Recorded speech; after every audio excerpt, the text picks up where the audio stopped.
বর্তমান সময়ে বাংলা নাট্য জগতের অভিনেত্রীদের খুবই বিলাসবহুল এবং আধুনিক জীবনযাপন করতে দেখা যায়, আর তাদের সেই জীবনযাপন পদ্ধতি জানার আগ্রহ আমাদের প্রায়ই থাকে। আর সেই সব কথা মাথায় রেখেই আজকে আমরা আমাদের ভিডিওটি সাজিয়েছি। তবে তার আগে একটি কথা বলি, ভিডিওটি ভালো লাগলে অবশ্যই একটা লাইক দিবেন। বন্ধুরা, বাংলা নাট্য জগতের সব থেকে জনপ্রিয় মুখ হচ্ছে মেহেজাবিন চৌধুরী। খুবই স্পর্শকাতর এবং বিলাসবহুল জীবনযাপন করতে পছন্দ করেন মেহেজাবিন চৌধুরী। রাজপ্রাসাদের মতো বাড়ি, দামি গাড়িতে চড়তে বেশি পছন্দ করেন মেহেজাবিন চৌধুরী। খাওয়া দাওয়া, পোশাক আশাক সবকিছু মিলিয়ে এক অনন্য সম্ভার নিয়ে চলতে পছন্দ করেন অভিনেত্রী মেহেজাবিন চৌধুরী।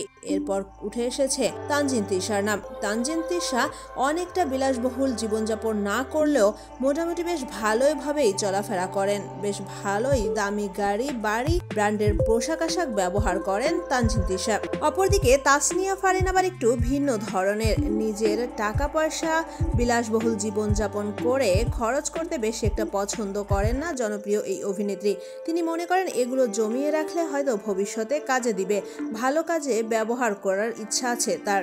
অপরদিকে বংশ পরম্পরায় বা জন্মগতভাবেই একটু হাই ফ্যামিলি থেকে বিলং করা অভিনেত্রী সাফা কবির ছোটবেলা থেকেই বিলাসবহুল জীবনযাপন করতে পছন্দ করেন, আর এখনো সেই রীতি তিনি ধরে রেখেছেন। আর সবশেষে বলবো টয়ার কথা। টয়াও নিজের স্বামীকে নিয়ে মোটামুটি অনেকটা আধুনিক এবং বিলাসবহুল জীবনযাপন না করলেও বেশ ভালোই দিন কাটাচ্ছেন জনপ্রিয় এই অভিনেত্রী। তো বন্ধুরা, ভিডিওটি ভালো লাগলে অবশ্যই আমাদের চ্যানেলটি সাবস্ক্রাইব করবেন।